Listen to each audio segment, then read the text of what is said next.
ಎಲ್ಲರಿಗೂ ನಮಸ್ಕಾರ. ವಿದ್ಯಾಪೋಷಕನ ಫಲಾನುಭವಿ ತೃಪ್ತಿ ಇವಳಿಗೆ ನಮ್ಮ ಕಲಾರಂಗದ ವತಿಯಿಂದ ದಾನಿಗಳ ನೆರವಿನಿಂದ ಕಟ್ಟಿಸಿಕೊಡುತ್ತಿರುವ 83ನೇ ಮನೆ ಈಗ ಶಾಸಕರ ಹಾಗೂ ದಾನಿಗಳ ಅಮೃತ ಹಸ್ತದಿಂದ ಉದ್ಘಾಟನೆಗೊಂಡಿದೆ. ನಮಗೆ ದಾನಿಗಳಾಗಿ ಒದಗಿ ಬಂದವರು ಒಂದು ಸಣ್ಣ ಉದ್ಯಮ ಆರಂಭಿಸಿ ಹಂತ ಹಂತವಾಗಿ ಬೆಳೆದು ತನ್ನ ಶ್ರಮದಿಂದ ಹಾಗೂ ಕರ್ತವ್ಯ ಪ್ರಜ್ಞೆಯಿಂದ ಉತ್ತುಂಗಕ್ಕೇರಿದ ಕೆದೂರಿನಲ್ಲಿ ಒಂದು ಪರಿಸರ ಸ್ನೇಹಿ ಗೇರು ಬೀಜ ಕಾರ್ಖಾನೆಯನ್ನು ನಿರ್ಮಿಸಿ ನೂರಾರು ಉದ್ಯೋಗಿಗಳಿಗೆ ಅನ್ನದಾತರಾಗಿರುವ ಶ್ರೀ ಅರುಣ್ ಕುಮಾರ್ ಶೆಟ್ಟಿ ಅವರು.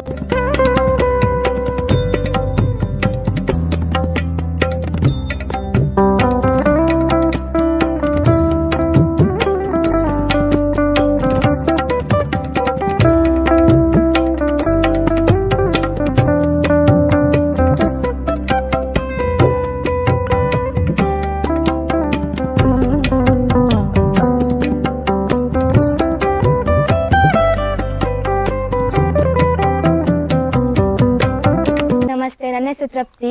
ನಾನು ಈಗ ಫಸ್ಟ್ PUC ಮಾಡ್ತಾ ಇದ್ದೇನೆ. 87% ಬಂದಿದ್ದಿತ್ತು.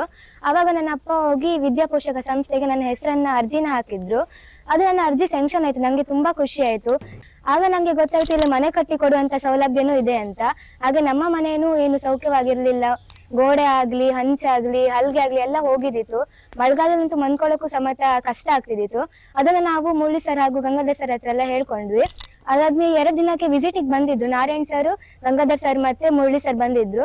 ನಮ್ ಕಷ್ಟನೆಲ್ಲ ಹೇಳ್ಕೊಂಡ್ವಿ. ನನ್ನ ಅಪ್ಪ ಮತ್ತೆ ನನಗೆ ಸ್ವಲ್ಪ ಆರೋಗ್ಯ ಸಮಸ್ಯೆ ಇದ್ದಿತ್ತು, ಮತ್ತೆ ಮನೇಲಿ ತುಂಬಾನೇ ಕಷ್ಟ ಇದ್ದಿತ್ತು. ಮತ್ತೆ ನಾವು 3 ವರ್ಷದಿಂದ ನಾವು ನೋಡ್ತಾ ಇತ್ತು ಮನೆ ಕಟ್ಬೇಕು ಅಂತ.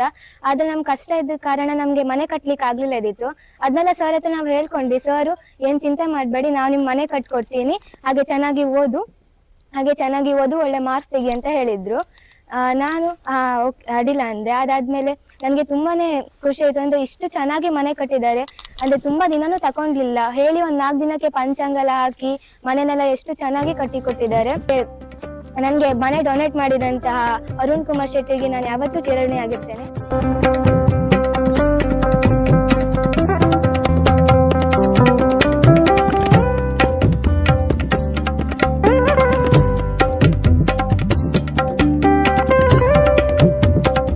ಕಡು ಬಡವರಿಗೆ ಮನೆಯನ್ನ ಹಾಗೂ ವಿದ್ಯಾಪೋಷಕವಾಗಿ ಮನೆಯನ್ನ ಕೊಡ್ತಿರುವುದು, ಅದು 83 ಮನೆಗಳನ್ನ ಕೊಡ್ತಿರುವುದು. ಅಂದ್ರೆ 1 ವರ್ಷದೊಳಗೆ 32 ಮನೆಗಳನ್ನ ಕಟ್ಟಿದ್ದಾರೆ. ಹೀಗೆ ಮತ್ತೆ 2 ತಿಂಗಳಲ್ಲಿ 10-15 ಮನೆಗಳು ಉದ್ಘಾಟನೆ ಆಗ್ಲಿಕ್ಕಿದೆ.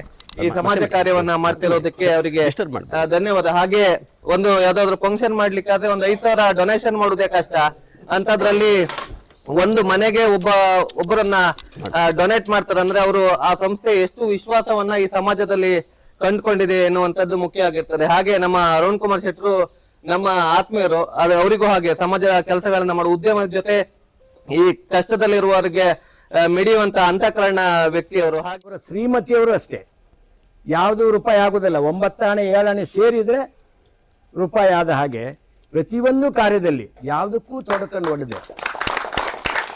ಅವರು ಮನೆಯಲ್ಲಿ ಇಲ್ದಿದ್ರೆ ಸರ್ವಸ್ವವನ್ನು ಯಾರಿಗೆ ಏನು ಕೈ ಎತ್ತಿ ಕೊಡ್ಲಿಕ್ಕೆ ಮಾಡ್ಲಿಕ್ಕೆ ಏನಿದ್ರು ಕೂಡ ಎಲ್ಲ ಇವರೇ ಮಾಡ್ತಿದ್ರು. ಅದೊಂದು ಮನೆಯಲ್ಲಿ ಶ್ರೀಮತಿಯವರು ನಮಗೆ ಪ್ರೋತ್ಸಾಹ ಮಾಡದಿದ್ರೆ ನಮ್ಮಿಂದ ಏನು ಮಾಡ್ಲಿಕ್ಕೂ ಆಗೋದಿಲ್ಲ. ನಾವು ಬರೀ ಸುಳ್ಳು ಹೇಳ್ಕೊಂಡು ತಿರ್ಬೇಕಾಗ್ತದೆ.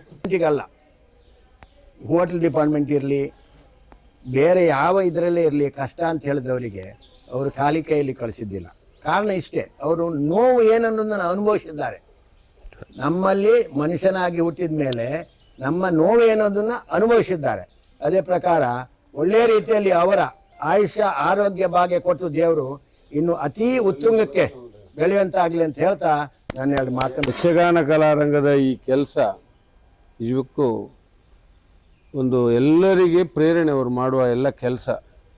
ಇವತ್ತು ಯಕ್ಷಗಾನ ಕ್ಷೇತ್ರದಲ್ಲಿ ಸೇವೆ ಸಲ್ಲಿಸಿದ ಎಲ್ಲರ ಒಂದು ರಕ್ಷಣೆಗೆ ಯಕ್ಷಗಾನ ಕಲಾರಂಗ ನಿಂತಿದೆ. ಅದರೊಟ್ಟಿಗೆ ವಿದ್ಯಾಪೋಷಕ ಎಂಬ ಹೆಸರಿನಲ್ಲಿ ನಮ್ಮ ಶಿಕ್ಷಣಕ್ಕೆ ಬೇಕಾದ ಸಹಕಾರ ಕೊಡುವ ನಿಟ್ಟಿನಲ್ಲಿ ಯಾರ ಶಿಫಾರಸ್ಸಿಲ್ಲ. ಇಲ್ಲಿ ಅವಳಿಗೊಂದು ಕೊಡಿ, ಇವಳಿಗೊಂದು ಕೊಡಿ ಇಲ್ಲ. ಅವರೇ ಸ್ವತಃ ನೋಡಿ ಯಾರು ಅರ್ಹರಿದ್ದಾರೆ, ಯಾರು ಮೆರಿಟ್ ತೆಗೆದಿದ್ದಾರೆ ಅವರನ್ನು ಹುಡುಕಿ ಕೊಡುವಂಥ ಒಂದು ಕಾರ್ಯಕ್ರಮ.